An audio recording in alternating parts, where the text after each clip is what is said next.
오늘 함께 나눌 말씀 먼저 공독하기 원하는데요, 우리 사무엘상 4장 1절부터 11절까지의 말씀입니다. 우리 한 절씩 또 우리 교독하겠습니다. 사무엘상 4장 1절부터 11절까지의 말씀을 우리 한 절씩 번갈아 가면서 봉독하겠습니다. 사무엘상 4장 1절, 제가 먼저 1절을 봉독하겠습니다. 사무엘의 말이 온 이스라엘에 전파되니라. 이스라엘은 나가서 블레셋 사람들과 싸우려고 에베네셀 곁에 진치고 블레셋 사람들은 아벡에 진쳤더니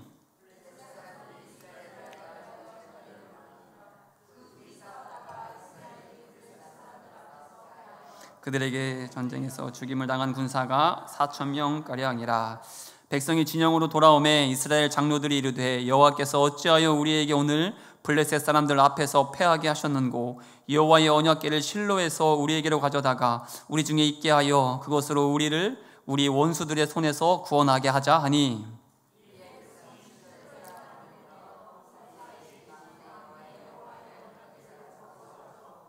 엘리의 두 아들 홈니와 비느하스는 하나님의 언약궤와 함께 거기에 있더라. 여호와의 언약궤가 진영에 들어올 때에 온 이스라엘이 큰 소리로 외치매 땅이 울린지라.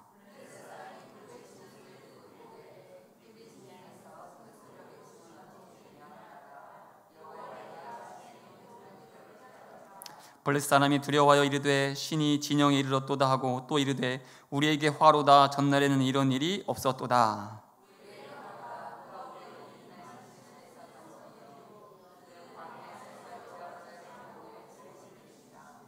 너희 블레셋 사람들아 강하게 되며 대장부가 되라. 너희가 히브리 사람의 종이 되기를 그들이 너희의 종이 되었던 것 같이 되지 말고 대장부 같이 되어 싸우라 하고.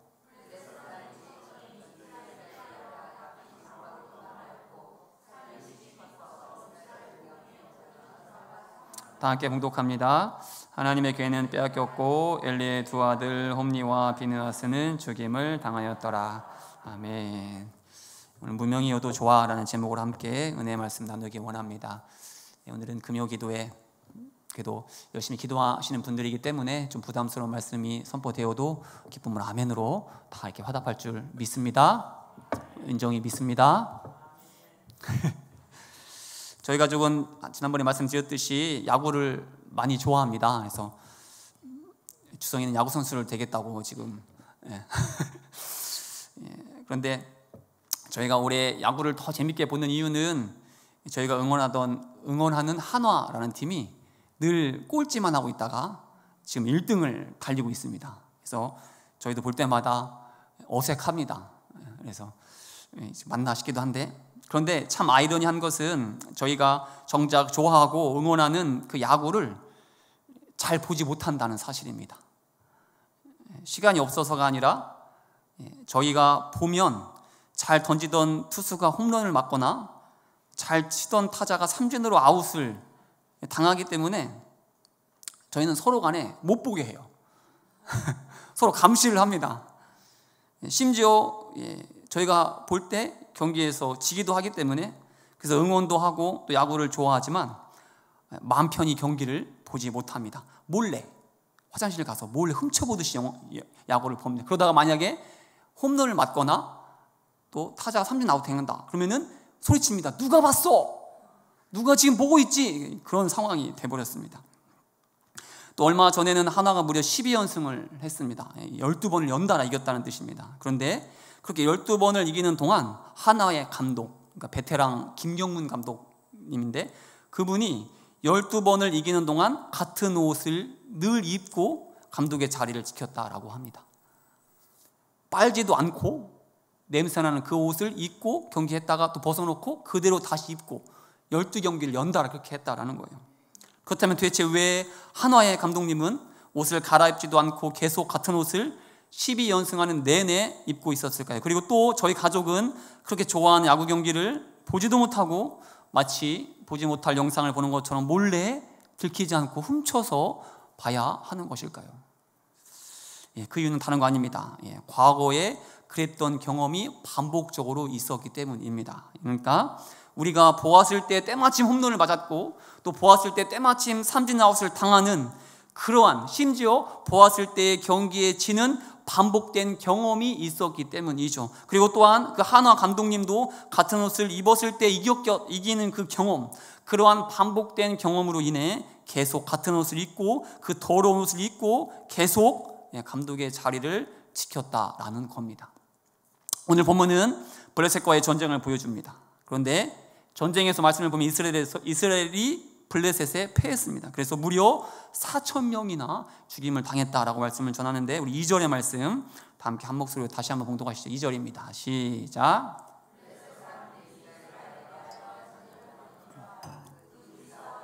이스라엘이 블레셋 사람들 앞에서 패하여 그들에게 전쟁에서 죽임을 당한 군사가 4,000명 가량이라. 아멘. 이스라엘이 엄청난 패배를 경험하게 된 겁니다. 그래서 이들은 나름대로 전쟁에서 패한 이유가 무엇일까 분석을 하는데, 3절 말씀 다시 한번 다 함께 3절도 봉독하시죠. 시작. 진영으로 돌아오매 이스라엘 장로들이 이르되 여호와께서 어찌하여 우리에게 오늘 블레셋 사람들 앞에서 패하게 하셨는고, 여호와의 언약궤를 실로에서 우리에게로 가져다가 우리 중에 있게 하여 그것으로 우리를 우리 원수들의 손에서 구원하게 하자 하니. 왜 패했을까 분석하여 내린 결론이 무엇입니까? 바로 여호와의 언약궤가 그들 중에 있지 않았다. 그러니 언약궤를 우리에게로 가져다가 우리 중에 있게 하자라는 결론을 내린 겁니다. 자, 그렇다면 이들이 이렇게 판단한 이유가 무엇이겠습니까? 마찬가지입니다. 그 이유는 언약궤를 앞세웠을 때에 승리했던 역사적 경험이 있었기 때문이죠. 우선 요단강을 건넜던 경험입니다. 이들이 요단강을 어떻게 건넜는지 다 아시죠? 마치 홍해를 건너듯이, 홍해를 마른 땅처럼 걸어서 건너듯이 이들도 홍수로 범람했던 요단강을 마치 마른 땅처럼 걸어서 건너는 기적을 경험했습니다. 여호수아 3장 14, 16절 제가 봉독합니다. 백성 요단을 건너려고 자기들의 장막을 떠날 때에 제사장들은 언약궤를 메고 백성 앞에서 나아가니라. 요단이 곡식 거두는 시기에는 항상 언덕에 넘치더라. 궤를 맨 자들이 요단에 이르매 궤를 맨 제사장들의 발이 물가에 잠기자 어떻게 됐습니까? 곧 위에서부터 흘러내리던 물이 그치더라. 그렇습니다. 언제 요단강에 물이 그쳤습니까? 제사장들이 언약궤를 메고 백성 앞으로 나아갔을 때 제사장의 발이 요단강 물에 잠기자 물이 흘리던 물이 멈췄다라고 말씀은 전합니다. 뿐만 아니라 우리가 잘 아는 여리고성이 무너질 때에도 언약궤는 그들과 함께 했습니다. 여호수아 6장 6절인데 다 함께 한 목소리 봉독하시죠. 시작. 눈의 아들 여호수아가 제사장들을 불러 그들에게 이르되 너희는 언약궤를 메고 제사장 7은 양각 나팔 7을 잡고 여호와의 궤 앞에서 나아가라 하고, 하나님의 명령에 따라 이스라엘 백성들은 언약궤를 메고 여리고성을 돌았습니다. 그러자 견고한 성, 이 난공불락의 성이 한순간에 무너지는 기적을 경험했던 것이죠. 이렇게 언약궤를 앞세웠을 때에 또 언약궤와 함께 했을 때 이들은 엄청난 승리, 놀라운 기적을 경험했던 그 반복된 역사적 경험을 다시 한번 떠올렸던 것이죠. 그래서 이들이 어떻게 했다고 말씀 전하는 거죠? 다시 3절을 보면 여호와의 언약궤를 실로에서부터 우리에게로, 즉 전쟁 가운데로 가져다가 우리 중에 있게 하자. 그래서 그것으로 우리를 우리의 원수들의 손에서 구원하게 하자 하니. 그렇습니다. 이들은 언약궤를 앞세우지 않았기 때문에 전쟁에서 졌다라고 생각을 했습니다. 언약궤가 그들과 함께하지 않았기 때문에 무려 4,000명이나 죽는 어마무시한 패배를 경험했다라고 결론을 내린 거죠. 그래서 이번에는 실로에서 언약궤를 가져다가 그 언약궤를 앞세워 전쟁에 임하자라고 말하고 있는 것이죠. 자, 그런데 언약궤를 앞세워 나갔던 이들의 전쟁은 또 어떻게 되었습니까? 이들의 예상대로 승리를 거두었습니까? 이미 함께 봉독한 대로 승리가 아니었습니다. 10절과 11절인데 다 함께 한 목소리에 봉독하시죠. 시작. 블레셋 사람들이 쳤더니 이스라엘이 패하여 각기 장막으로 도망하였고 사륙이 심히 커서 이스라엘 보병에 엎드러진 자가 3만 명이었으며 하나님의 궤는 빼앗겼고 엘리의 두 아들 홈리와 비느하스는 죽임을 당하였더라. 그렇습니다.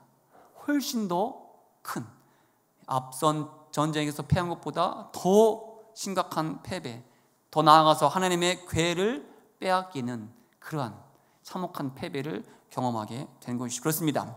요단강을 건넌 것이, 또 여리고성이 무너진 것이 언약궤가 앞장섰기 때문이 아니라는 겁니다. 언약궤가 그 자리에 있었기 때문에 이 엄청난 기적, 엄청난 승리를 경험할 수 있었던 것이 아니라는 것이죠. 저희 가족이 야구 경기를 보던 보지 않던 하나가 이기는 것과 아무런 연관이 없듯이, 그리고 감독님이 같은 옷을 입는 것과 승리가 마찬가지로 아무런 연관이 없듯이, 오늘 이스라엘의 군대의 승리와 언약궤 자체는 아무런 연관이 없다라는 사실이죠. 그렇다면 왜 이들은 언약궤를 앞세웠습니까? 전쟁 중 언약궤를 앞세워 출정한 이유가 무엇이겠습니까? 다시 3절 말씀을 보면 그들의 표현 속에서 그 이유를 알 수 있는데, 우리 3절을 다시 한번 띄워줘 보시면 이들이 뭐라고 말하고 있습니까? 여호와의 언약궤를 실로에서 우리에게로 가져다가 우리 중에 있게 하여 그것으로 우리를 우리 원수들의 손에서 구원하게 하자 하니. 무엇으로 구원하게 하자라고 말하고 있습니까? 그것으로. 그것이 무엇입니까? 여호와의 언약궤로. 그렇습니다.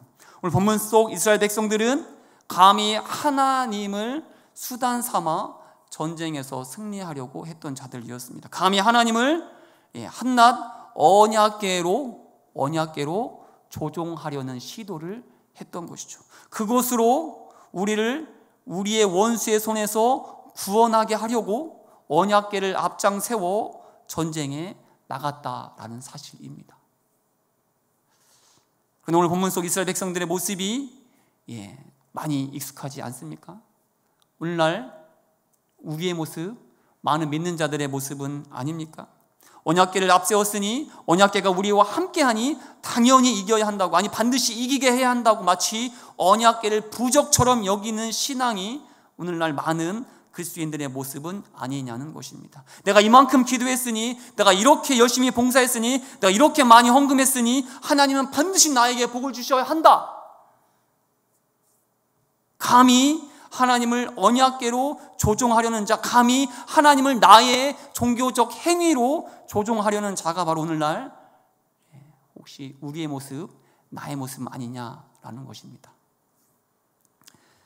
다윗이 훗날 아들 압살롬에 의해 쫓겨날 때에 당시 제사장이었던 아비아달과 사독은 부랴부랴 언약궤를 메고 피난길을 떠났던 다윗을 뒤따라 나섭니다. 앞서 말한 대로 언약궤는 하나님의 임재를 상징하는 것이었기에 너무나 중요했습니다. 언약궤가 함께 한다는 것은 하나님이 함께 하신다라는 뜻이기 때문에 피난길을 떠나야 했던 다윗에게는 그 언약궤가 함께하는 것은 그 어떤 것보다 든든한 지원군과도 같은 역할을 하는 것이었습니다. 그런데 언약궤를 메고 자신의 뒤를 따르던 제사장을 보고 다윗이 뭐라고 말하는지 아십니까? 사무엘하 15장 25절인데 우리 다 함께 한 목소리에 봉독하시죠. 시작. 왕이 사독에게 이르되 보라, 하나님의 궤를 성읍으로 도로 메어가라. 만일 내가 여호와 앞에서 은혜를 입으면 도로 나를 인도하사 내게 그 궤와 그 계신 데를 보이시리라. 아들에게 쫓겨 도망치는 신세인 다윗에게 이 언약궤만큼 힘이 되는 동행은 없었을 것인데, 그런데 다윗은 그 언약궤를 들고 온 사람들로 하여금 뭐라고 명령합니까?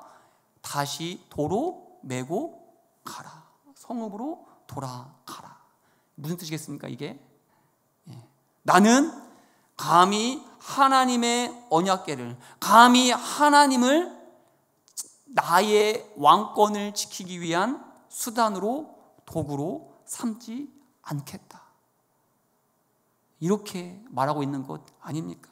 그렇습니다. 다윗에게 하나님은 결코 수단일 수가 없었습니다. 이용할 도구가 아니었습니다. 오직 다윗에게 하나님은 유일한 목적이자 그의 삶의 전부였습니다. 그래서 다윗은 하나님만 함께 하신다면 왕위도 필요 없는, 왕의 자리까지도 기꺼이 내어놓을 수 있는 그러한 자였다라는 사실이죠. 그러니 다윗이 이렇게 믿음으로 고백할 수밖에 없었던 겁니다. 그 유명한 시편 23편 1절의 말씀, 다 함께 한 목소리로 봉독하시죠. 시작. 여호와는 나의 목자시니 내게 부족함이 없으리로다. 하나님만이 나의 삶의 전부, 유일한 목적이기에 그 하나님이 나의 목자가 되신다면 내게는 아무런 부족함이 없다라는 이 고백 바로 다윗의 고백인 것이죠. 오늘 새벽에도 잠깐 이야기했는데 제가 월요일부터 수요일까지는 교회의 배려로 또 우리 목사님, 전사님의 수고로 세미나를 다녀왔습니다. 세미나 첫날 강의를 인도하신 목사님이, 그때 모였던 사람들은 다 이 목사님, 전도사님, 사모님들이었거든요. 한 50여 분이 모여 있었는데 이러한 질문 10가지를 던졌습니다. 한번 띄워줘 보시죠. 10가지 질문이었는데 보통 센스 있는 목사님이라면 속으로 답해보라고 하시잖아요. 이 목사님은 센스가 전혀 없었습니다. 크게 아멘으로 답을 해보라고. 그래서 하나하나 읽으면은 아멘으로 크게 답하라고. 여러분들도 한번 제가 읽어드릴 테니까 아멘이 나오면 크게 아멘으로 외치시면 시험 될 수도 있으니까 속으로, 전 센스가 있으니까 속으로 한번 아멘을 외쳐보시죠. 제가 먼저 하겠습니다. 첫째, 십자가로 인하여 속죄함의 확신이 있습니까? 속으로 아멘 하시죠. 두 번째, 순교할지라도 예수님을 주님으로 고백할 수 있습니까? 셋째, 예수님께서 마음에 임하셨음을 아십니까? 넷째, 내 양은 내 음성을 듣는다고 했는데 주님의 음성을 들으십니까? 다섯째, 예수를 믿으니 두려움과 염려가 다 사라졌습니까? 여섯째, 예수님이 목자가 되셨으니 이제 부족한 것이 없습니까? 일곱 번째, 은밀한 죄가 사라졌습니까? 여덟째, 오늘 죽어도 천국에 갈 준비가 되었습니까? 아홉째, 원수도 사랑하게 되었습니까? 열째, 자아가 내가 죽었습니까? 몇 가지나 아멘으로 답을 하셨습니까? 그 당시에 모인 50여 분의 목사님, 전사님, 사모님들은 크게 다 아멘으로 대답을 했겠죠? 저도 그렇게 했겠죠? 두들 너무 잘하시는데 다들 이런 분 안 계신데, 물론 처음에는 크게 대답을 했는데 점점 가면 갈수록 중간쯤 되니까 강사 목사님이 아무래도 제 귀에 좀 문제가 있는 것 같다고, 잘 안 들린다고 말하실 정도로 거의 답이 없었습니다. 우리 훌륭하신 금요 기도자 여러분들은 몇 가지의 아멘이라고 답을 하셨습니까? 10가지 다 아멘으로, 믿음으로 하셨겠죠? 10가지 질문은 가만히 보면 단 한 가지 질문으로 압축되는 것 같습니다. 오늘 말씀의 주제이기도 한데, 과연 당신은 예수님 한 분으로 충분하십니까? 라는 질문. 우리의 신앙은, 우리의 믿음은 단 한 가지의 싸움인 것 같습니다. 바로 예수님 한 분이면 충분한가? 예수님 한 분만으로 나는 만족하는 삶을 살고 있는가? 예수님이, 하나님이 내 삶을 위한, 내 성공, 내 행복, 내 평안, 내 기쁨을 위한 도구가 아니라 예수님이, 하나님이 내 삶의 목적이 되고 있는가? 첫날 그러한 질문을 받고 참 마음 가운데 쉽지 않은 시간을 보냈습니다.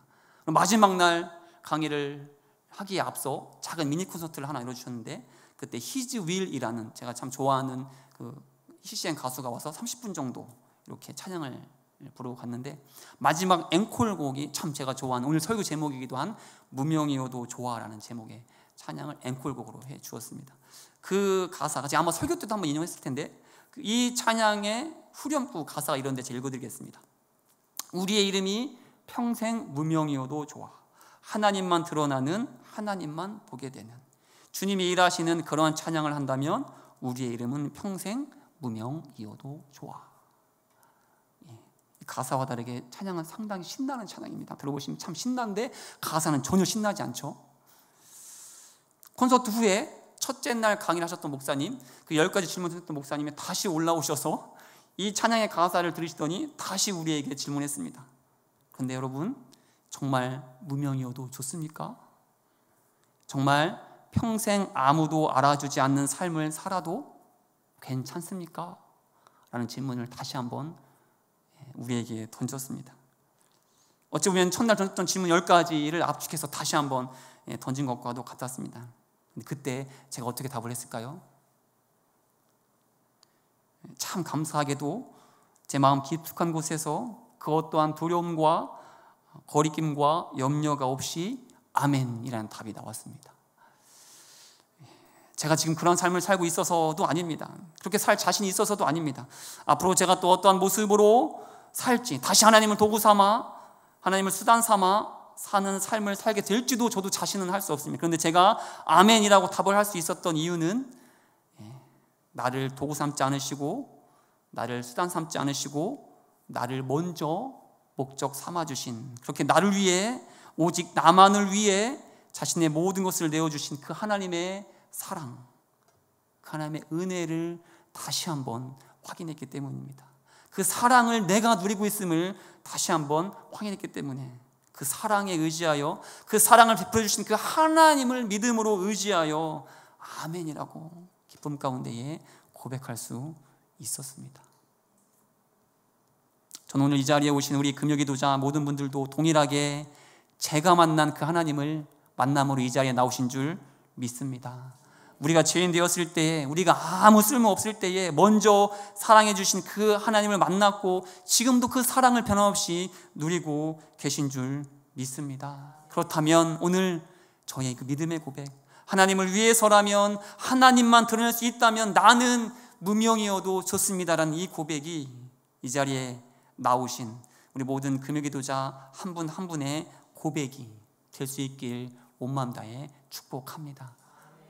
나의 모습을 바라보며 나를 의지해서가 아니라 나를 먼저 사랑해 주신, 나를 먼저 목적 삼아 주신 그 하나님을 의지해서 우리도 하나님 한 분이면 충분합니다, 하나님 한 분이면 만족합니다라는 이 고백을 우리의 마음 깊숙한 곳에서부터 하나님께 올려드리는 이 시간, 우리 평생의 삶이 될 수 있길 온 마음 다해 축복합니다. 이 말씀을 의지해서 다 함께 기도하기 원하는데요,